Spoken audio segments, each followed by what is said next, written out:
third in a series of online Q&A style events that St Albans District Green Party has held over the last few months, which have been really successful. First of all, we had Sian Berry, co-leader of the Green Party, speak to us. Then we had Kate Cody, a district councillor, who was talking about how to get almost zero waste at home. And there's going to be more, so watch out for those. Just a brief word on Zoom etiquette if you're new to it. Please stay muted unless I ask you later on to unmute during the Q&A session itself. If you want to use the chat feature, so at the bottom of your screen, that's a little speech bubble. If you want to click on that to ask a question, either while Daisy's speaking or later on, please do. And then once Daisy's finished, I'll look down the list of questions that people have asked. I'll pick out as many as I can, and I'll ask you to unmute yourself and ask your question. So if you do have a question, just write it in a few words, roughly what you want to ask, and then I'll go over to you and you can ask. You can put your question in full, if that's okay. And finally, if your connection is a bit glitchy, if you're having trouble with video, just try stopping your video. So again, at the bottom of your screen on the left, there should be a little video button. If you click stop video, you might find that you get a better signal that way. Okay, so let's plough on. Really grateful to Daisy Cooper for taking the time to join us today. She and I are, of course, from different political parties, but we do have a shared interest in climate breakdown and other environmental issues. And when I spent some time with Daisy last December, she kindly offered to come and talk to members of the Green Party and our friends about these issues. The reason, of course, that I spent time with Daisy last December is because we were both standing in the general election in St Albans, which feels like a lifetime ago now. We both did very well. Daisy did very slightly better than me, and she overturned the long-standing Conservative majority in St Albans to become our constituency's first Liberal MP since 1904. Interestingly, that means that we are now each other's constituents, as I live in St Albans and Daisy lives in my council ward. So I complain to her about UK foreign policy and she complains to me about when her bin's not being collected. So on that note, without further ado, I will invite Daisy to talk to us. She's going to talk for about 20 minutes and then we'll take some questions. So over to you, Daisy. Thanks, Simon. And you have just prompted me because there's something missing on one of my bins, so I might drop you an email later. But anyway, well, first of all, let me just change the view because at the moment I'm looking at myself and I don't like that. I want to look at everybody else's faces. There we go, that's much better. Thank you so much for inviting me to speak this evening. I had offered back in December and it's really nice to be able to join you because as hopefully many of you will know, I'm genuinely really passionate about all green issues, about the environment and how on earth we tackle the climate emergency. Oh, you still got me there? I had the sign out sign, you still got me, good. Okay, sorry, something just came up on the screen and said I was being signed out, but I think I'm still here, that's good. So when I got elected in December, I'll be honest, I had not anticipated there was going to be a global pandemic in the first 6 months. I'm not sure anybody else had either. But needless to say, it's completely changed the way that I think many of us are now looking at the world and about looking at priorities. And certainly from my point of view on the green benches, I can see what can happen. I can see what can happen politically when there is political will. And there are no more excuses for dragging heels because honestly, the kind of things that have happened in the last few months have been really quite astonishing in terms of the speed and the pace of change. And so we now know that there are no excuses for dragging heels. And if we want things to happen, they can. So throughout the general election campaign last year, which as Simon said, feels like a lifetime ago, climate change was my #1 priority after Brexit. And some of you will have heard me saying, that we've got 10 years left to stop irreversible damage to our planet and we need real and urgent action. And 9 months on, I feel as though we're now facing a triple threat. And I keep talking about the triple threat because there are 3 things that are interlinked that we need to deal with. The COVID crisis, the Brexit crisis and the climate crisis. And those 3 crises have come together in a spiral of events and we have to tackle all 3 together. Obviously, we have COVID and the threat of future pandemics, which may be caused by humans encroaching on wildlife habitats. Brexit, which is going to basically deliver a recession and the diminishing of environmental standards. and we have the growing climate emergency, and that's even before we see any winter floods, which we inevitably will have. So I thought what I'd try and do this evening is try and talk you through some of the things, some of the climate actions that I've taken as your MP in my first 9 months. And then maybe in the sort of the Q&A, we can have a discussion about what comes next. And as well as answering your questions, I would welcome thoughts and ideas as well. So to start with, the first things that I did at the beginning of this year, I did my maiden speech. I think I was the 8th or 9th new MP out of 130 to do my maiden speech. And I used that to call for a moratorium on airport expansion, including at Luton Airport up the road, to oppose the building of a freight terminal on our greenbelt, 490 football pitches worth of greenbelt that could be sacrificed under that plan, to draw attention to the plans for a very deep quarry in Smallford, which has a risk of potentially polluting our groundwater, and also highlighting the kind of global ecological importance of our chalk streams in Hertfordshire, something that many people don't seem to know about, but they are a really rare and wonderful resource that we need to protect. The very first early day motion, if you don't know what an EDM is, I'm not surprised. It's a form of parliamentary petition. So a bit like you might sign a petition and not really expect an answer from it. MPs often sign these early day motions, and it's a way of saying that we stand for something and believe in it, but not a great deal often comes from it unless there's huge numbers of people signing it. But the first EDM that I signed after the election was calling for a climate parliament. And basically the motion basically said we've got 18 months. We've got 18 months to take some serious action, and here we are 9 months on, so we're halfway through that period of time. So it talked about the need for a Green New Deal and asked the government to put some money behind it and things like that. And then very quickly afterwards, I suddenly learned that there were absolutely hundreds and hundreds and hundreds of what are called APPGs. These are all-party parliamentary groups. They have no official standing in Parliament, but they are just groups of MPs from different political parties who care about issues. And there's an APPG for stamps, there's an APPG for pubs, there's an APPG for flags, there's an APPG for pretty much anything under the sun. I don't think there's an APPG for cats, but there's all sorts of peculiar APPGs, and there's an APPG for the climate change. And as you might imagine, that's chaired by Caroline Lucas. And I was pretty quick off the mark to say that I wanted to join the group and that I wanted to be one of the vice chairs as well. So I managed to put myself forward for that. And the APPG, some of them are really active, some of them aren't active at all. As you might imagine, the APPG for pubs literally goes to the pubs.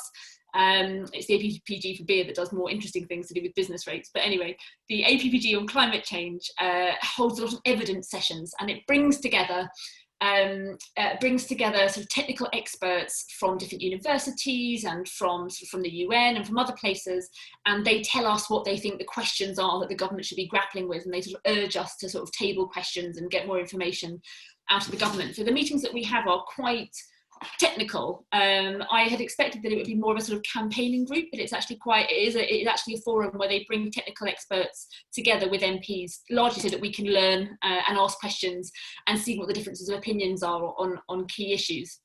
So the APPG has had 4 evidence sessions, as they call them, this year. The first one was looking at how the UK should work with its international partners. Very interesting in light of Brexit. The second one was looking at what's called a nationally determined contribution. Some of you may know what this is, some of you may not, but just in brief, they are a crucial part of the Paris Agreement, where we say what our contribution is going to be as a country to keeping global warming below 2 degrees Celsius, basically. And the UN meeting that was supposed to happen in November this year in Glasgow, COP26 as it's called, has been postponed until 2021. But we're all being asked to submit their new nationally determined contributions. And as a result of Brexit, the UK, for the first time ever, is going to have to submit its own plan. And its NDC will be separate from the rest of the EU. So we'll see what that NDC is, but to be blunt, it needs to be ambitious. So that's one of the things that as a group we're going to push the government to do. The third evidence session that we took was what they called subnational governments. To you and I, that means local governments, but the lingo is subnational governments, because there are different levels of government. It could include mayors, all sorts of different things like that. And we heard from Marvin Rees, who's the Labour mayor of Bristol, and a chap from the University of Oxford, about how local governments all around the world have taken a role in achieving the Paris Agreement commitments. And that was by far the most inspiring evidence session that we had, because I think it's fair to say that around the country there are local government actors that are chomping at the bit to do more to tackle the climate crisis. They really, really are. And some of the barriers and the lack of resources are the problems that government needs to solve. And if only government could devolve those powers down to local councils, I think we'd be seeing a lot more action. And that's something that I'm quite passionate about. And then the last session was around climate finance. And, you know, what is the financial strategy for reducing emissions and for funding, for example, greenhouse gas sinks, things like that. So we had these technical sessions, which were fairly interesting. And I think the minutes of those meetings, I think, are online somewhere in case anybody's interested, but I can probably dig those out for you. And then my favourite subject is trees. I love trees. I think everybody loves trees. They're good for your mental health. They look pretty. And they are, of course, the most effective form of sucking up carbon. And I really think the role of tree planting can't be underestimated. Basically, they have a mind-blowing potential to tackle the climate crisis. They really, really do. They are simply the most effective and the cheapest way to take carbon out of the air. And it would be the fastest, easiest, cheapest thing for the government to do would just to be to plant a shed load of trees. And it's just not getting on with the job. So I've been working with an academic called Kat, Dr. Kat Scott from the Leaf Institute at the University of Leeds. And we've been writing a sort of an article together for the last few months about what the government's priorities should be for its England tree strategy. So it currently has a consultation out about what its England tree strategy should include. Our number one ask is there should actually be a target, because at the moment the UK government, the Westminster government, keeps saying how wonderful it is that the UK has planted lots of trees. Well, that's pretty good, but actually all the trees have been planted in Scotland and there are hardly any trees being planted in England. So they're slightly bouncing off the SNP's achievement, which I think is a little bit naughty. So what we've said is there needs to be a target for England, and the government needs to identify sites where it's going to build a whole new forest and then work out where the rest of those trees really, should be apportioned. And that should be done in the same way really that housing targets are done. Housing targets, they come up with new big strategic sites and then say to other local areas, right, you need to plant this many trees. And a similar strategy could apply, making sure that the right trees are planted in the right place. So there is a huge opportunity to fill the climate change commitment and recommendation to plant between 30,000 and 50,000 hectares of new woodland per year. That equates to around 60 million trees a year. It would actually be very easy to plant that many. I've seen some of the technology that plants 2,000 trees every few seconds, with this amazing technology they've got these days. And we've got to keep pushing. So I was due in April, before COVID hit, I was due on Earth Day to table a bill in Parliament which would have, got a debate about whether or not we can commit to planting 60 million trees a year. But unfortunately, because of COVID, I couldn't table that bill, but I'll try and do that later in the year. So trees is my big thing, and I'll continue to push on that. But of course, that bill got delayed because of COVID. But what COVID has shown us all is that when radical action is needed, it can be taken, and it can be taken really, really quickly. We've seen it in so many other areas. We need that kind of urgency and political will when it comes to the climate crisis. And what I found so frustrating is that the government continues to miss opportunities to tackle the climate crisis. So just, I'm going off tangent here slightly, but I think just last week there was a discussion about, getting people back into cities. If you're a commuter from St Albans, we've apparently now got some kind of national duty to buy our annual season ticket, stand like sardines at the risk of getting COVID, go into London and buy a sort of soggy Pret sandwich or something. It's some kind of national duty. I mean, if I want a soggy Pret sandwich, I'll go to the one in St Albans. I'm not that keen, to be fair, but it's ridiculous. And this is an opportunity where the government could be looking at, for example, some of the really exciting work that's being done looking at 15-minute cities. I don't know whether you've looked at this, but there's a lot of people, sort of town planners, saying, well, every city should become a 15-minute city. There should be routes for people to travel around the city by foot or by bike within 15 minutes. And if we can create those little ecosystems, then we don't need all the big infrastructure, we don't need all the cars, we can get rid of them out of city centres. And that's the kind of exciting future that we should be looking to embrace, rather than going back to standing like sardines on a train 5 days a week and buying our soggy sandwiches from Pret and all the plastic that comes with. So that's I found very sort of frustrating. And of course, the Environment Bill. This was the big commitment that the government had made, was to bring forward the Environment Bill. It was going to be really bold. It was going to tackle this emergency.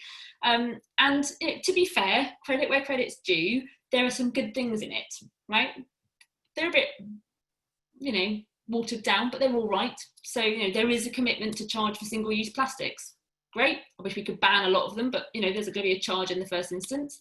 It's going to establish an Office for Environmental Protection. Good. Needs to have some teeth and some funding. Those things are missing. And we need new powers for councils to tackle air pollution, and that isn't in there either. So there are some good things in the bill, but it really doesn't go far enough. And I do feel as though it was a real kind of missed opportunity. As I say, it has the target of 2050 as a zero carbon target. It's just too late, right? We just know that 2050 is too late. And it also, in the bill, it says that 2035 is the date at which the government's going to start to be held accountable for that target as well. So we're not even going to hold anybody to account for 15 years as to what they're doing to tackle the climate emergency. I mean, that's nuts. It's completely crazy. The government who's elected it is accountable now. And so the lack of ambition and the missed opportunity with the Environment Bill is deeply frustrating.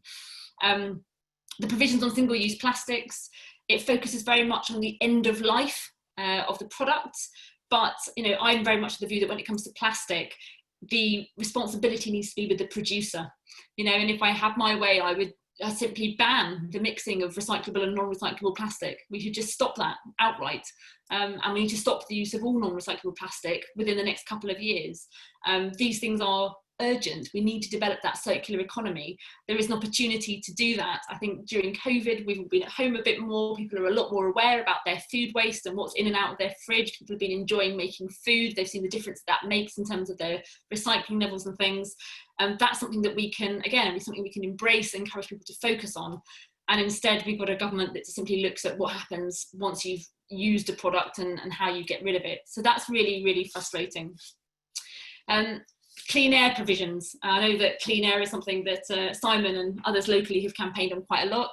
Again, they're just not good enough. They need to be strengthened. I really believe that we should be adopting World Health Organization limits. They're not in the bill. And quite frankly, I would like a new clean air bill. I think it needs its whole separate piece of legislation, but we're not there yet.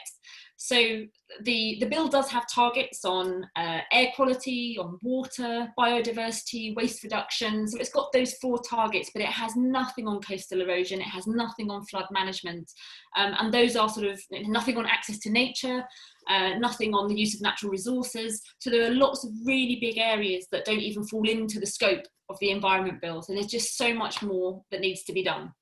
I have a little bit of water whilst I'm rabbiting on about this.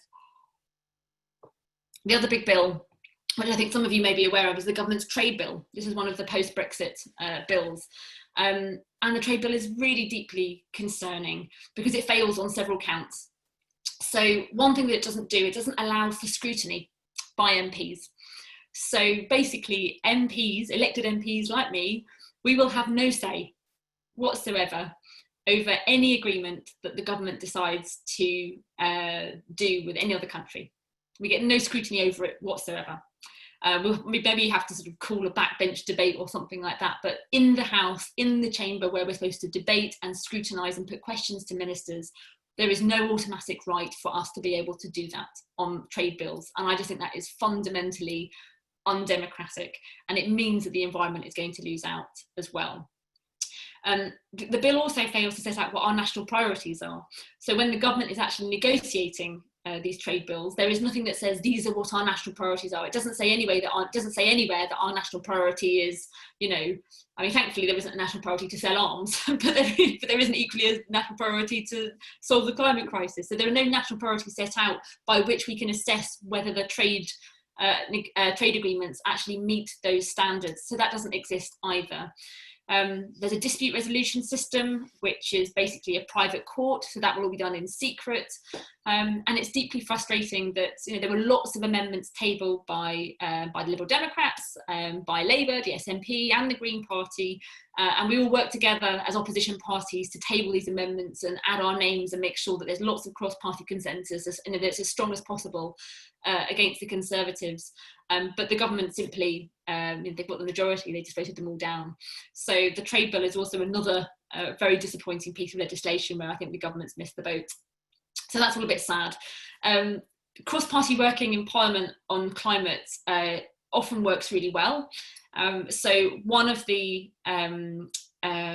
ways in which we do cross-party working is we do cross-party letters, and there are dozens of these every single week. They're very easy to sign, and normally what happens is there's one person who has a bee in their bonnet and they write something and then they just circulate it on the whole of the intranet, and everybody, every MP gets alerted to it, and you've just got to make sure that you read it before the deadline passes. So you're kind of always rushing to make sure you can sign these things fast enough. But I've supported dozens and dozens and dozens of various letters calling on the government to do more on the climate crisis. And I'll give you a few examples. So Caroline Lucas wrote a letter to the Chancellor urging him to take responsibility for putting the recovery of nature at the heart of any decisions that the Treasury takes post-COVID. And in the letter, she was demonstrating the link between deforestation, exploitation of wild species, and the expansion of aggressive agriculture, and how that all spilled over into diseases such as COVID-19. And there were a number of us, including Liberal Democrats, who signed that letter. Also, there's a Labour MP, Geraint Davies from Wales. His hobby horse is air quality. He runs the APPD on air quality. He's sending letters around almost on a weekly basis about air quality. He pulls evidence together and produces reports on it. He mentions it to me every time he sees me in the corridor. But his APPD took a lot of evidence from Harvard, Queen Mary, York University, and they were looking at the death rates between COVID death rates and air pollution and looking for correlations. And they produced some evidence around that and were asking the government to make sure that reducing air pollution was a core strand of the government strategy as we emerge from lockdown. So that's another cross-party letter that we sorted, and Lib Dems, we've organised a number of cross-party letters as well. So, for example, we've called on DEFRA to put in place some metrics for protecting biodiversity. We've also asked that air quality is improved. We've done a letter on that as well, asking for World Health Organization metrics to be adopted. And we've also called for the government to invest in jobs, particularly in producing roof and cavity wall insulation as one of the core areas where we should be investing as we emerge from COVID, and making sure that we have warm homes that are also cheap to heat. So there's lots of activity in Parliament, there's lots of pressure being put on the government, and this is the sad bit. The sad bit is, I'm afraid to say, that we have a majority Conservative government, and there's a bit of reality check that has to go with that. A lot of people often say to me, well, what are you doing? What are you doing as the MP? What are you doing about it? And I want to be really, really blunt and honest with you. Even when you have a more reasonable government than the one we have, the government sets the agenda, the government owns the legislation, and they use their majority to defeat amendments they don't like. And I'll be honest, one of the most frustrating things in the last few months has been that this government, I would say, is not even really a reasonable government, because previous governments, I'm told, often listen to opposition MPs and will occasionally include some of their amendments. And this government, even on a good day, doesn't really care about convention, Dominic Cummings, doesn't care about convention, doesn't care about debate, doesn't really care about good legislation. And with the exception of the domestic abuse bill, where they were so conscious they didn't want to get it wrong, and on domestic abuse bill, the government did work with opposition parties to include amendments and take suggestions. With the exception of that one bill, there has been no other piece of legislation this year where the government has accepted an amendment that other parties have put forward and accepted it as a good one. There's been a couple of examples where they've seen something good and they've tried to sort of emulate it in their own way, but kind of watered it down. But generally speaking, they just won't accept that. And they just want to sort of ram through their agenda. So it is incredibly frustrating.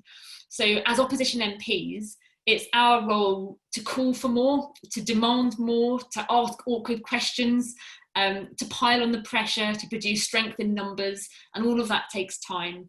But in reality, when it comes to getting commitments out of the government, it's about using soft power and influence and trying to find allies on the backbenchers in the Conservative Party who can have a quiet word with a minister about something like that. And there's a lot of sort of networking and private messages that go around because people don't want to put their heads above the parapet. So it's often, it is often that behind the scenes soft power influence. And there are no magic hard power levers that can stop the government from doing things when it has such a big majority. Apart from if you're Marcus Rashford, of course, because you have such wonderful generosity and a huge public following on Twitter that you can basically change government policy overnight. So we need to turn him into a climate warrior, I think. So as I say, it is deeply frustrating, but we continue to raise it. We continue to ask for more. Recently, Ed Davey, who's the new Liberal Democrat leader, called on the Chancellor to invest £150 billion over the next 3 years to fund a green recovery plan. And we are absolutely committed to pushing the government to focus on this and make sure that any route out of COVID is a green recovery plan. And we will continue to push that.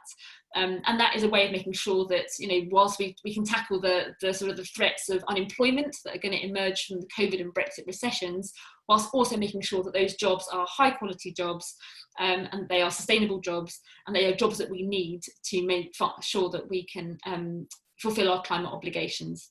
Last couple of things I'll say. One is on the Extinction Rebellion Bill, because a number of you wrote to me about that, I think. Hopefully you will have received your response. But the Extinction Rebellion Bill, basically the Climate and Ecological Emergency Bill, was tabled in Parliament yesterday by Caroline Lucas. Liberal Democrats have signed up to it.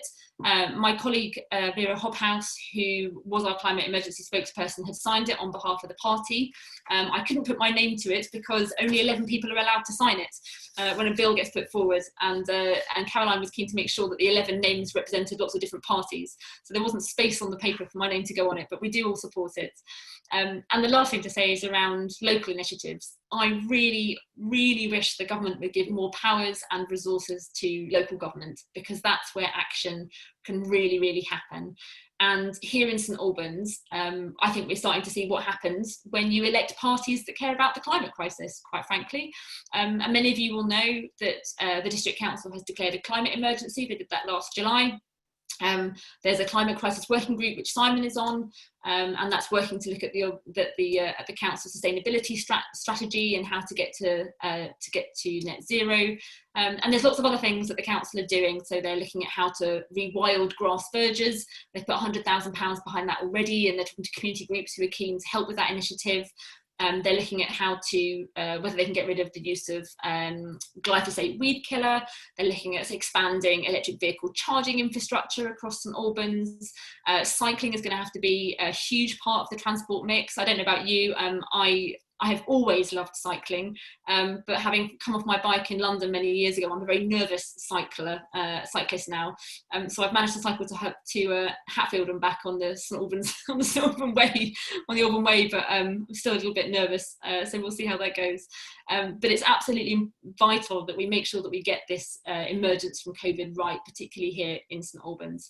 So last thing I will say is we have a triple threat this autumn, and this is the thing that we have to look at, the three big threats that are intertwined: COVID, Brexit and the climate emergency. All of us have to play our part, whatever that is. As an MP, I will continue to say that the government isn't doing enough and demand that it does more. Whether you're an activist, whether you're a protester, or whether you're someone who's very pragmatic and goes around planting bulbs on the side of the road, whatever it is, however you see your role, it's important that we all play our part. And as we come out of COVID, hopefully we'll come out of COVID soon enough, it won't be for a few months yet, we can build back better. So there you go, Simon. Great, thank you, Daisy. Thanks so much.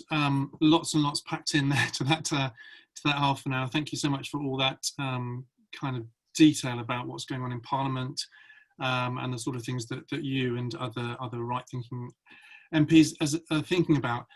So yes, do please put your questions in the chat. Just a few words to show the sort of thing that you want to ask, and I'll come over to you and ask you to say your question in full. While we wait for a few questions to come in, maybe I can pick up a couple of things, Daisy. You talked, I think, what really struck me was people who concerned about the climate crisis have often said, the government needs to be on a war footing. We've done this before. We did it with the war. More recently and on a small scale, defeating the ozone problem. These things can be done quite quickly. So I was really encouraged to hear that, this idea that there's no excuses now because COVID has shown how quickly the government can move. Are there any particular examples of things that you've seen the government do over COVID where people have gone, or you've gone, or whoever has gone, do you know what, that's a parallel. That's exactly what we need you to do with the climate crisis. That's exactly the sort of thing you've been saying you can't do on the climate. Are there any examples of that have kind of inspired you about what might be possible in that area? Homelessness, right? Governments for years have said, it's going to take us 5 or 6 years to tackle this issue of people sleeping on the street. It took about 4 days. When the government said, oh my Lord, we're going to have to go into lockdown. Now, of course, there were some exceptions. There were some exceptional circumstances, which meant that there was actually room available in hotels because hotels couldn't operate, right? So there was at least that opportunity there. And in the normal course of events, when we're all going about our daily business, hotels are, businesses, and they're trying to make money and they're not providing shelter for homeless people. But when the government said, it's literally not safe to have people sleeping on the street. Therefore, from a public health point of view, we're going to make sure that everybody sleeping on the street who is happy to go into accommodation has accommodation. And that was sorted out literally, I wouldn't say in a matter of days, but it was probably in a couple of weeks. And it was extraordinary how fast it happened. And then when the funding looked like it was about to run out, local governments and the Local Government Association got up in arms and said to the government, we need more funding to make sure we can continue this. It has continued. And so there are examples and I think that's probably the closest one, because it's so visual. We see people sleeping on the street. We know about people who are going to become homeless, and then they can solve it in the space of a few weeks rather than having some kind of 10-year action plan. And that's the same kind of, that's for me is a kind of very obvious parallel that makes sense to ordinary folk who may not be as engaged in these kind of debates as all of us who are on this phone call tonight. But when you say, well, it doesn't take 10 years to solve homelessness, does it? It can take a couple of weeks and a bit of money. We can do the same thing on the climate emergency. Great, thank you. I'm going to ask Amanda to unmute and ask her question about 20-mile-an-hour zones. And also, when you answer that, perhaps you could also, a couple of people have asked about traffic, and I think that's one of the big issues in St Albans in terms of the emissions that we produce. It's something like 30% of emissions are from private transport in this area, I think. So I don't know if you have any thoughts on what could be done either nationally or locally to help with that. But Amanda, do you want to unmute yourself and ask your question? Yes, thank you very much indeed, Simon. Thank you, Daisy. So we're finding growing support for the 2020 movement around St Albans. We see that, it's a really good time now with so many people who started cycling, walking, socialising in their roads, and are now finding them taken over once again by speeding traffic. And we really think that lower speed limits will enable society to be fairer. It means elderly people can get out. It means disabled people are at less of a disadvantage. And if each of us want to see lower speeds in our own street, which on the whole people do, we think everybody should have that benefit on their street. So I just wondered if you support the 2020 movement. I do. Yes, I do. I'm a big supporter of it. Many years ago, I was a councillor down in Lewes, now down near Brighton, and we introduced a number of, we were campaigning for a number of 20-mile-an-hour speed limit areas, and started is it street play or something like that? We got a couple of roads closed down for street play as well. Yeah, was it called again? Well, playing out is a movement. Playing out, that was it. Here, yeah. Playing out, that's it. Yeah. So we did that, and that was back in sort of 2015, 2016 kind of time. And I know that there's been a few streets around here that have done it as well. So yes, I'm in favour of the movement. I'm in favour of 20 miles per hour speed limits. There are obviously going to be some assessments that have to be done about whether there are some roads where that can't happen, or some roads where it's unrealistic, or that kind of thing. But generally speaking, it's a good idea. It's better for the environment, and it saves people's lives. Yes, indeed. Well, the campaign is that 20-mile-an-hour speed limit would be the default speed limit, but as you say, of course, there will be roads where that's the exception, just as at the minute there's roads that are not 30-mile-an-hour speed limits, but might be 40 or might be 20, for example. Sure. So yes, it allows for exceptions. Sure. And without teaching, without sort of teaching people to suck eggs, I think one of the most one of the most persuasive things for people who like their car and like driving are little pictures by little people showing that they want to be hit by a car. So the climate argument works for some people, but the safety aspect also works. Indeed, and also with the necessary reduction in the use of public transport, if we're going to avoid gridlock, actually we need more people to be cycling, to be walking, so that actually the people who need to use their cars can do so. So actually it's important for car users as well as hopefully everybody else as well. So brilliant. Thank you for your support, Daisy. Right. Thanks, Amanda. James, I'm going to come to you. You've got a question about the House of Commons and who might be in there. Can you unmute and ask your question? Hi, thank you very much for this really interesting, Daisy. I appreciate you taking the time. Just a quick question. Have you found that there are any unexpected climate allies in the House of Commons? Anyone you would have thought would have been interested in the subject, or otherwise any unexpected good news that you've taken back from your first 6 months? Sure. I mean, there's about 40 Tories who are part of, what's it called? I think it's called something like the Conservative Environment Group or something. And one of the things I've always found quite intellectually curious is how you get people with different ideologies coming from very different starting points, but they can often end up in the same place. Right, and it's slightly off tangent. So one of the examples I'll give you, I'm sort of fairly critical of coalition, as many of you will know, but one of the things that Lib Dems did achieve in coalition was equal marriage, right? And the reason they managed to do that was because Liberal Democrats campaigned for equal rights, but Conservatives liked the institution of marriage. And so you can come from very different ideological positions and end up in the same place. And there's a similar kind of argument in the green space, right, in the climate space, because for some Conservatives, they see the international threat and the climate emergency as a whole, but equally it sometimes comes from a more kind of parochial point of view, which is they like to protect green parks and green spaces, and they like to have trees in their constituency, and so it often comes from a more parochial angle. But if you can end up getting to the same destination, I'm fine with that. I don't really care what their motivation is if we can get agreement on the same outcomes. So there are a number of them. The key thing will be, so one of the difficulties during COVID has been that we're not in Parliament, so it's not possible to actually physically meet these people. And because I'm new as a new MP, I haven't managed it. I was, planning on trying to meet with a number of MPs from different political parties to actually get to know them and chat about their priorities and all that kind of stuff. It's been really hard to do that because we just haven't physically been there. And of course you've got to sit so far apart, it doesn't lend itself to private conversations. So I think there are some Conservatives who care about it. I'm not going to pretend there aren't. The key question will be whether any of them care enough about it that they are prepared to put it above any other ambitions that they might have, and whether they care about it enough that they are prepared to go and lobby ministers, and whether they care about it enough to vote against the party to strengthen something, or that kind of thing.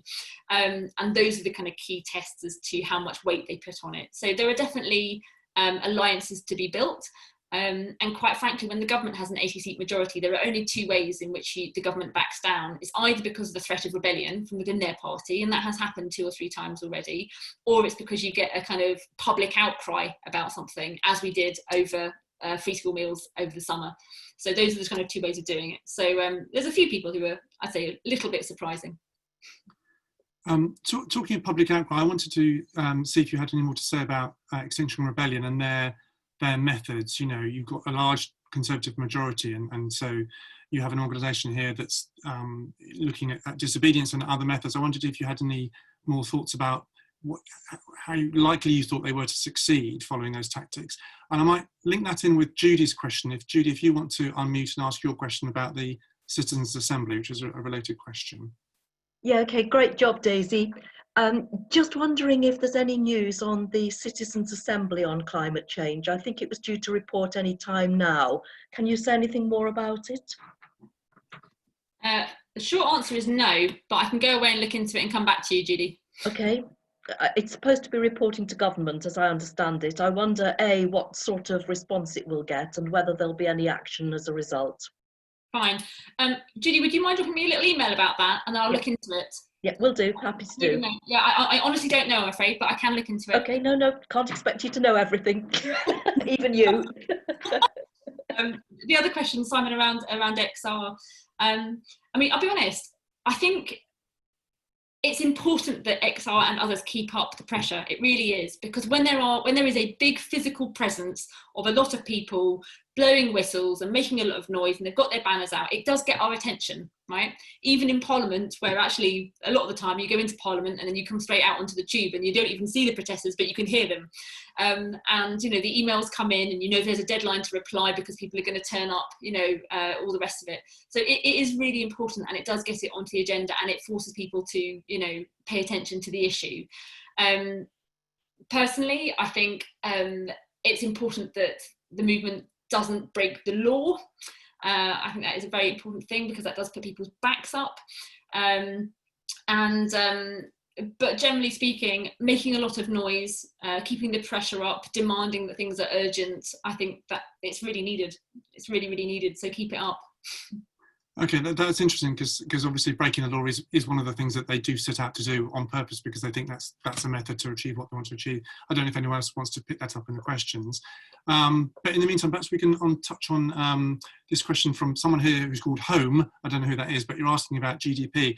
And I picked this one, it's interesting, because I think this is, you know, those people who are here who are Green Party members will know that the issue of GDP and how we measure success and happiness in this country is something that we feel sets us apart as a party from other parties.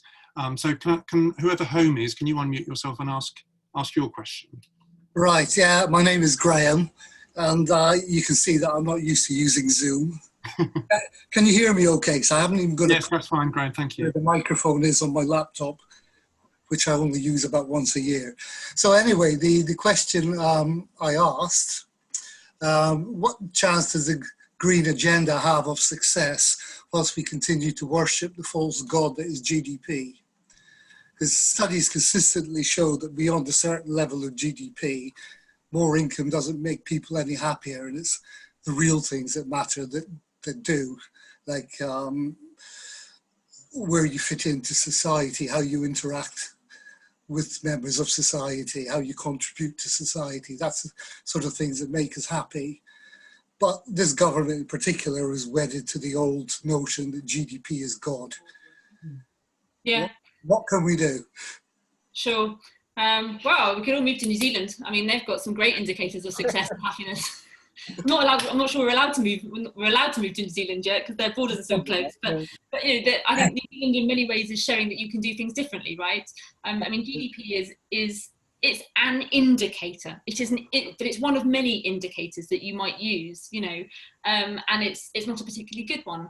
So, you know, and I'm probably preaching to the converted here, but it doesn't measure inequality. It doesn't measure the gap between rich and poor. You know, that's measured by, if any of you are economists, that's the Gini coefficient.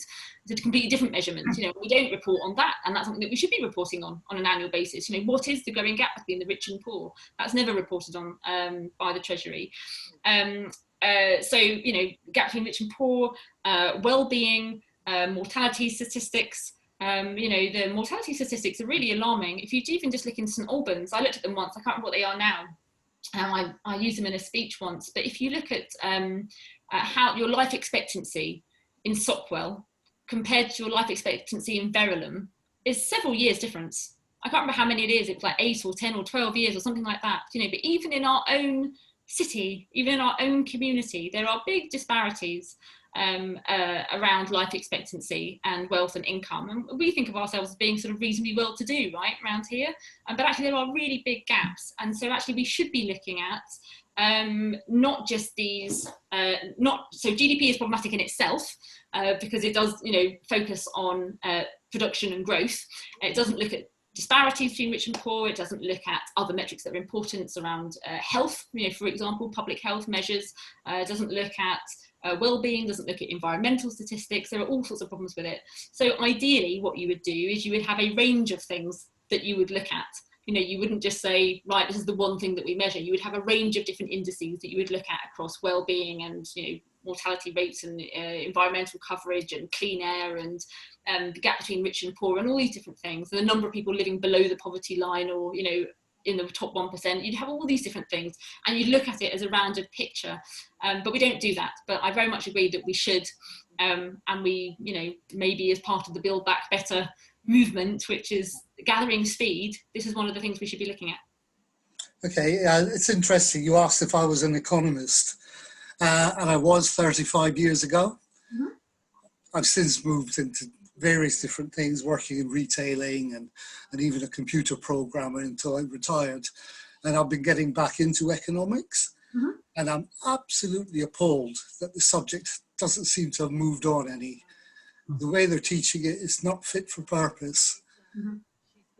And it's really scary. The economists should be driving this, you know, telling us what the new measures we should be monitoring are. But we're not, and I'm wondering what I can do about it. They read a new citizens movement for measuring better. There's all sorts of things we should be doing. As far as I'm concerned, it's an absolute scandal that we haven't changed the building regulations such that every new build should have solar panels, should have triple glazed windows, should have state-of-the-art insulation. Mhm. There should be a crime against the planet introduced. Thanks, Graham. Thanks for your question and your comments there.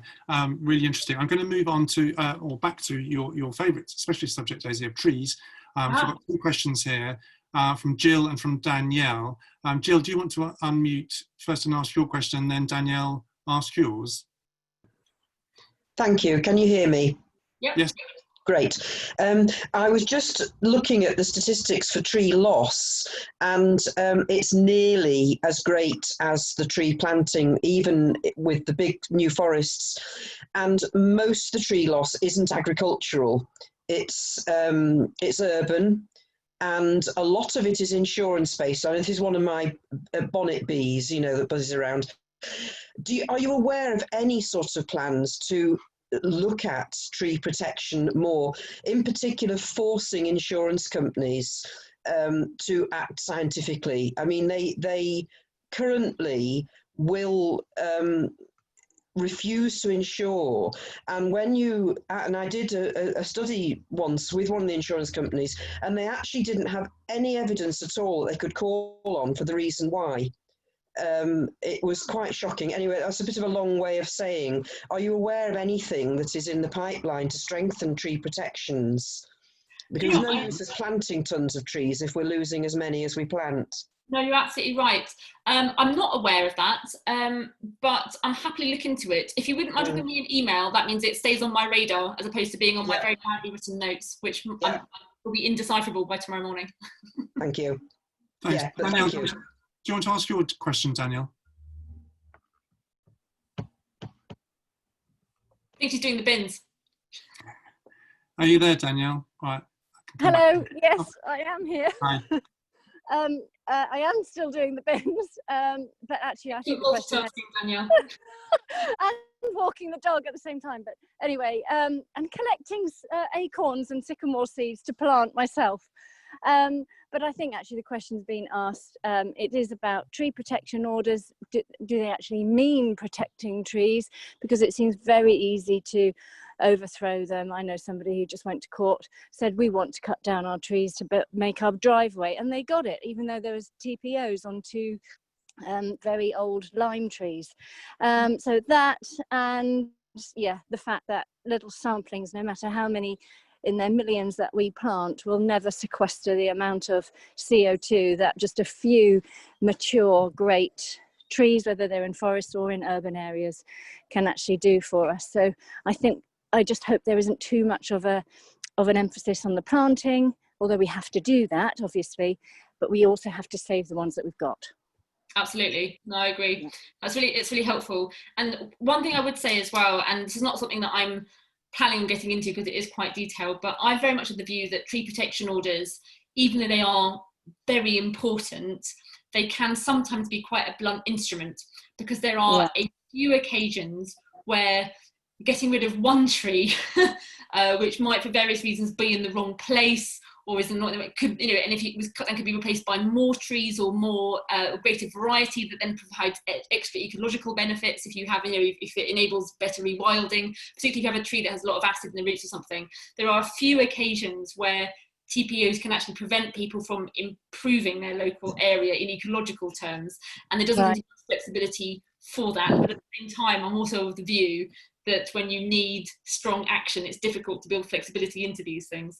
But no, you're right. We need to plant a lot more trees. We need to stop trees from being cut down. But where, for example, and I know you said it wasn't in agriculture, but in agricultural areas, there are, for example, there is a big movement amongst farmers to look at how they can make their farming operations more sustainable, and part of that involves them giving up their land to plant trees. And there's lots of farmers who are very willing to do that, but there are issues about it means that they then sacrifice getting regular payments for the management of those trees. And if you're sacrificing land where you could otherwise make money by planting crops, you then need to have a kind of ongoing management plan and resources to do that, and that doesn't exist yet. So I've been talking to the NFU about how farmers can engage with the whole tree planting agenda.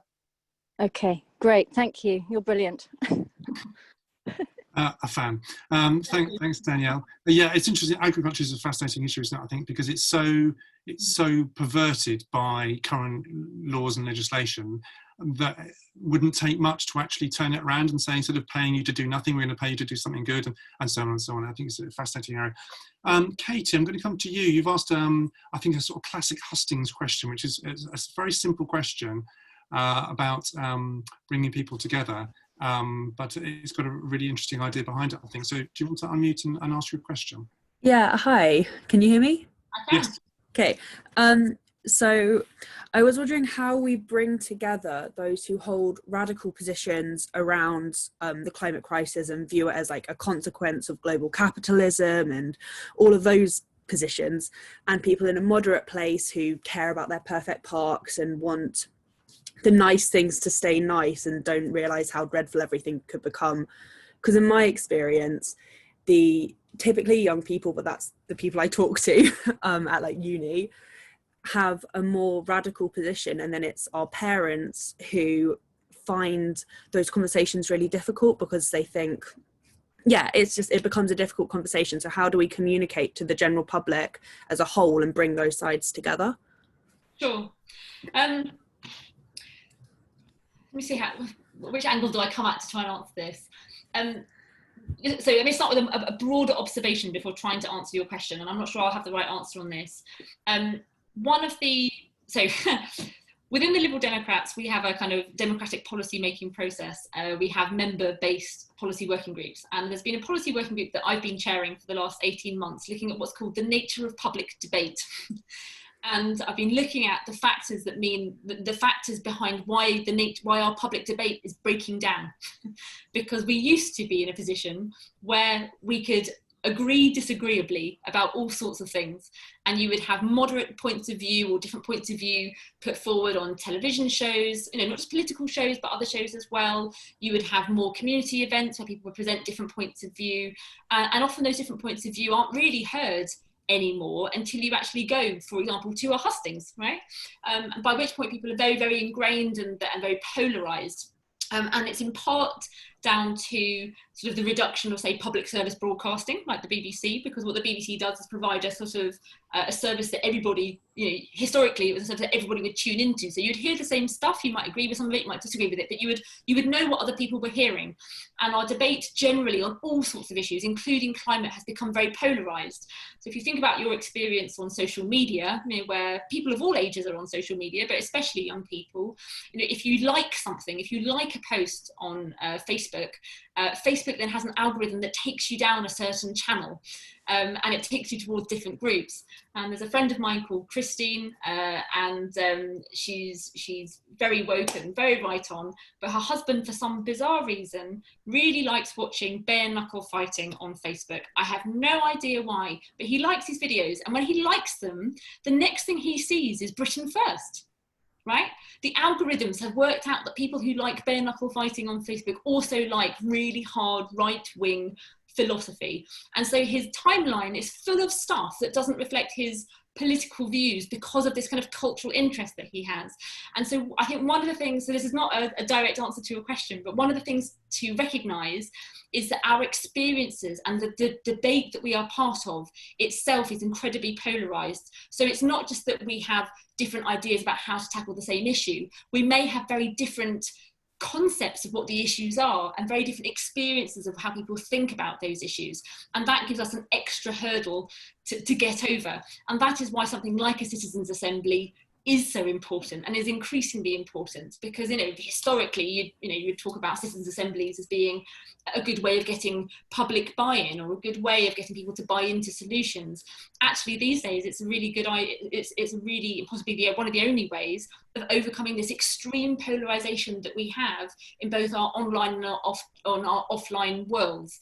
And so for me, I think it has to be one of the, I think citizens' assemblies are important, not just big national ones, but local ones as well. And I'm a huge fan of the bringing together of people, which is unfortunate during a global pandemic. But once we're through that, I think the bringing together of people to express these different views, and maybe it's something that we can, Simon and I can work on together, having an event where we bring those different voices together in St Albans. Maybe that's a way of engaging people, to hear other people's points of view.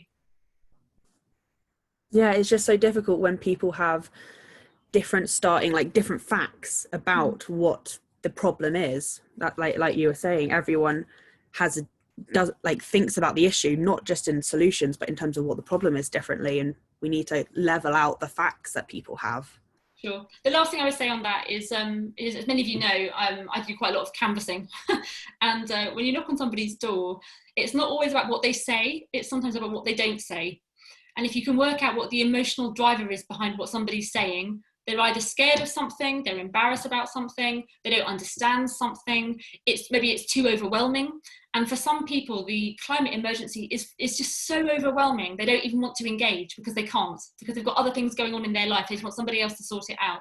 And so trying to bring people together to not just discuss the facts and the scale of the emergency, but to understand what is the emotional driver that's stopping them from being able to play their part is an important part of it. But I think the bringing together of people is a way of helping to overcome it. That's great, thank you. That's a really nice subject to end on. It you touched on the Citizens' Assembly. Then I think that's definitely a big crossover then, and I'm very pleased that St Albans Council is talking about setting up some form of Citizens' Assembly locally, so maybe that's something that can be pursued there. But and yeah, maybe it's an idea for another event like this. Let's hope we can all see each other in real life soon. So I'm going to wrap up there because it's 8 o'clock. Thank you, Daisy, for sparing the time. You're clearly a very busy person, so thanks for sparing the time for us.